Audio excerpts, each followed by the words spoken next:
Hey cosplays and fellow collectors, welcome to this amazing review of Spider-Man Homecoming.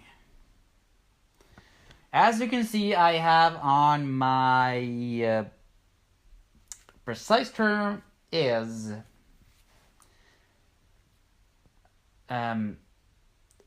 Venom suit, to be technical, but I don't have a mouth. This is more, I feel like, a Spider-Man symbiote suit.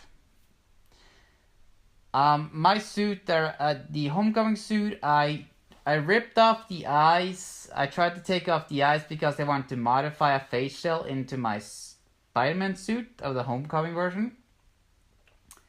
I have ordered a new one. It's gonna be a video about how I got some pieces on the way, so yes. And I got some important information in my video that I will tell you. So, Tom Holland is the new Spider-Man here. Now, he does a really great job. He's a great actor in this way. Because I was really excited after seeing Civil War how he actually did his job. And he did a really great job. There. He was chatty, he was like... I felt like a 15-year-old high school student, right? In this movie, he does a really great job. I'm gonna get more to that story-wise than characters. Alright. First of all, the computer effects that are used to make the effects of Spider-Man when he's jumping around, everything is great. I love it.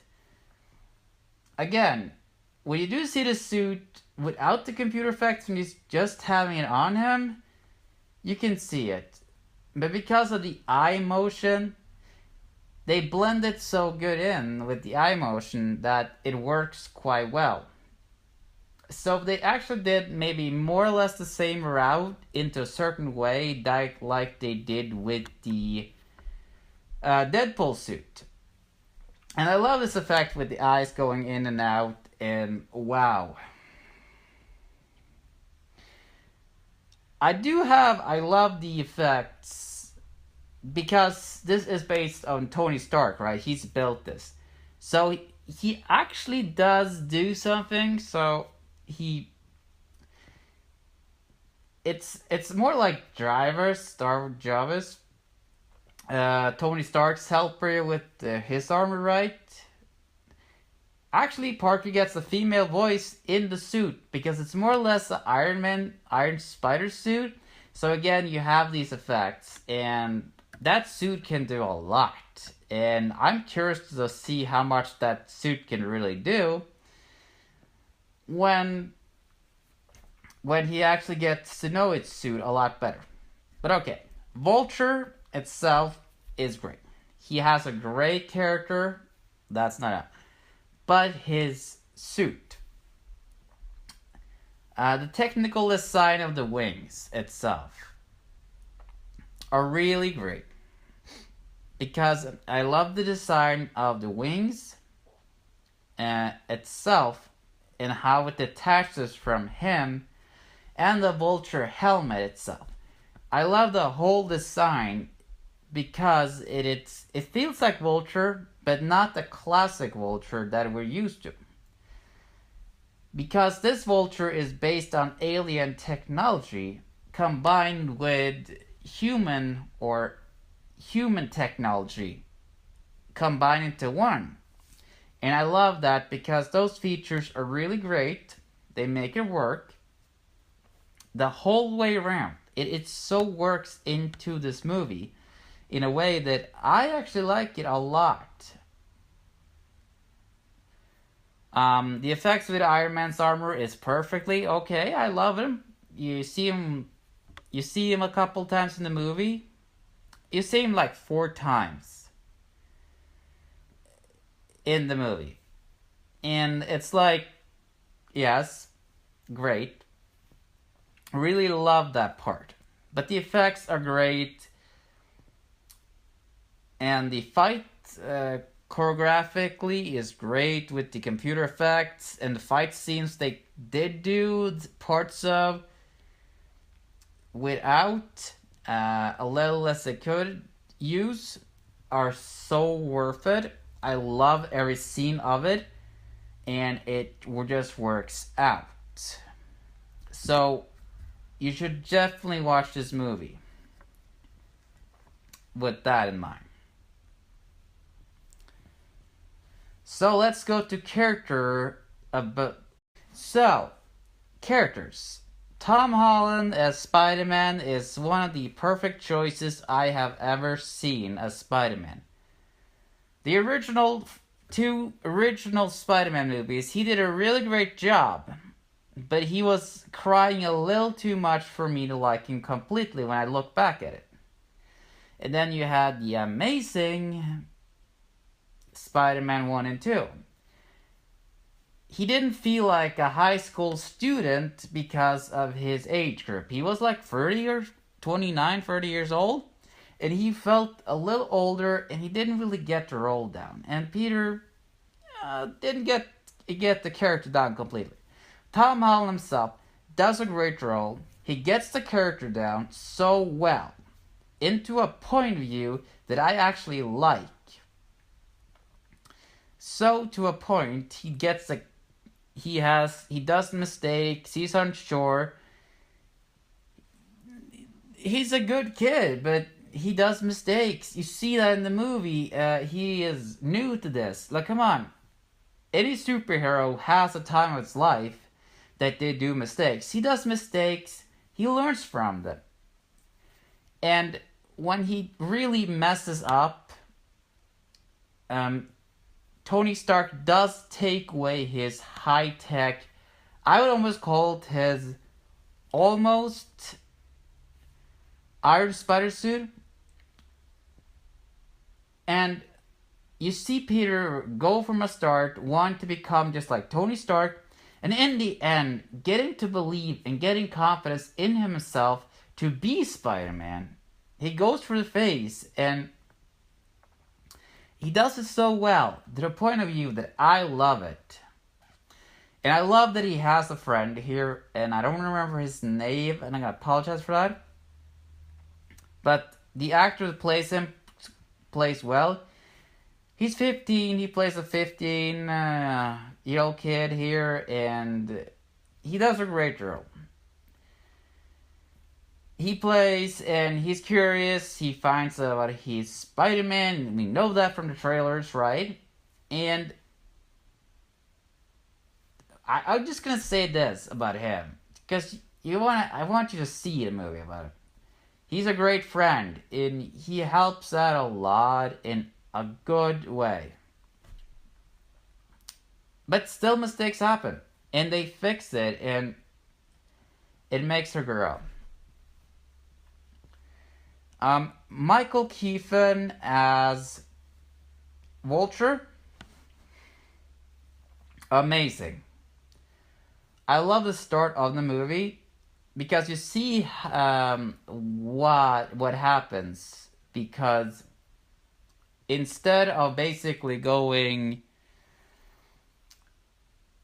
hate for anything, right? You see a base storyline that it has to do with the alien technologies that was left behind after a battle in the first Avenger movie.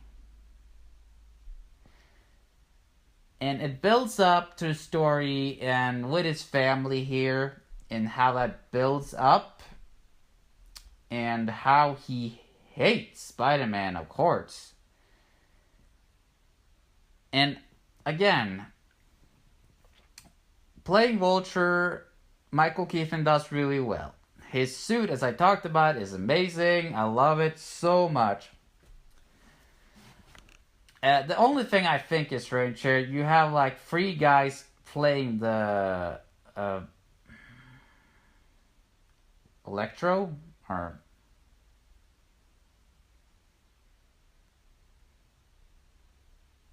Shocker. Sorry, the Shocker.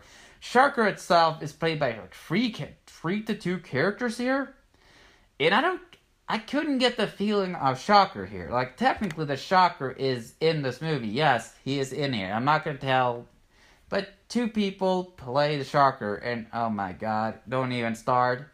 I don't like the actors. They don't do a great role, but that's the script again.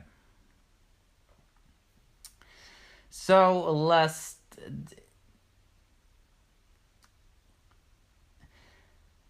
There is a character here that would remind you of Mary Jane in this movie. Now, she is actually not as bad as she has screen time, equally screen time. She's not really like the Mary Jane that I'm used to seeing with the red hair, but she is in here. She does a great role. I like it. It's not too bad, but I hope I can see more of her with Peter basically in future movies.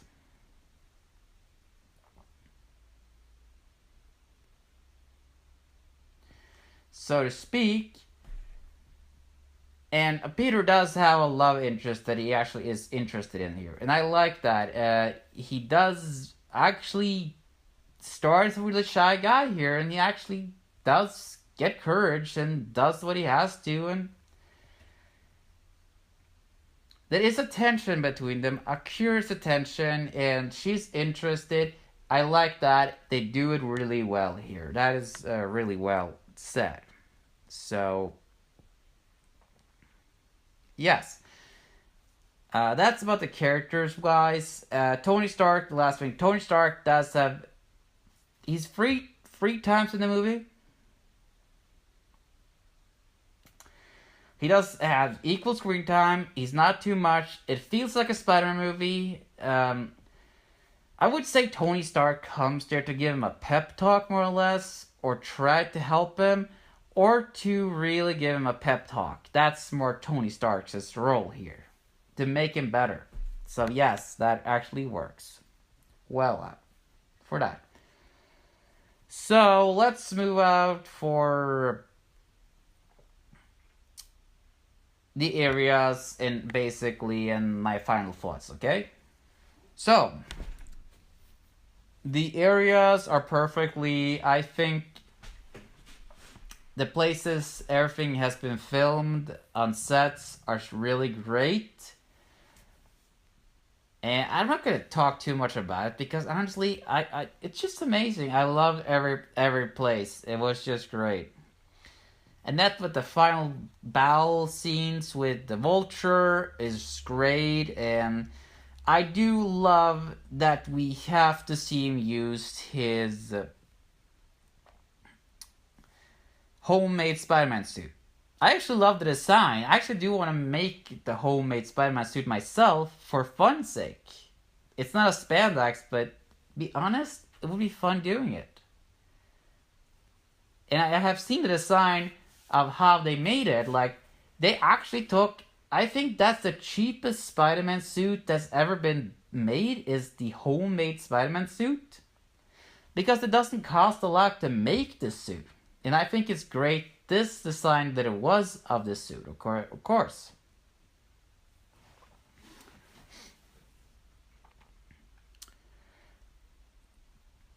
Yeah, and after seeing this movie, I'm really excited to see him in the next Avengers movie with the Infinity Gauntlet and all that. Because I'm sure and I'm really happy, maybe we will precisely see a version with the right colors like the Iron Spider suit, or have a different color scheme like it has like the base color scheme of Spider-Man, but maybe a little more gold, maybe, I don't know. I'm more excited now to seeing this movie.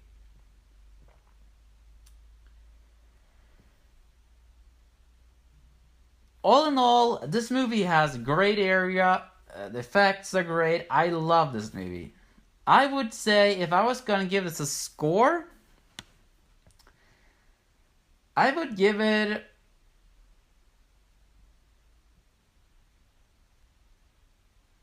Well, here's the thing before I give a score. the thing is, for kids, this may become boring. If you have a 6, 7-year-old and you take this to the movie to see a Spider-Man, he just wants to see Spider-Man, right? This is his life, his transformation through high school, right after Civil War, after all that excitement, having a boring life, right? So for kids, they may think it's boring. I may be wrong, but I heard this has been said. So I may believe that for kids, maybe not. But if you are 15 or 10 or 12 or 11 years old, you may like it better, but maybe a little better. So if you're gonna see this movie, go open mind. If you're a child, open them and tell them that this is about his life at high school too. It's not just about being Spider-Man. He has to combine his life as Parker and Spider-Man. Okay? Really important to know that. Taking your kid to this movie, okay? Well, that's it. My final score on this movie is actually, I will give it has a little issue, but I would give it a 9 out of 10. That's honest, my opinion on it. 9 out of 10. Watch out. It's coming right after this. And I will see you then. And I have other videos coming out. And always remember, cosplayers for life.